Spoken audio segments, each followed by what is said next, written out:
மாத்தலாம் டீ கடை கதை. வீட்டு தின்ன மேல எத்தனை சூப்பர் கதை. காட்டுல மேட்டுல சுத்துன கலைஞனின் கதை. மூச்சில் இருக்குது உலகின் முதன் மொழி கதை.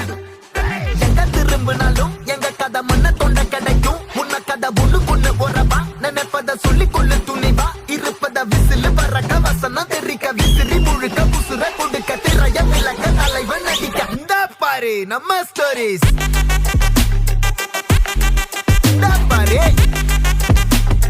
இந்த பாரு நம்ம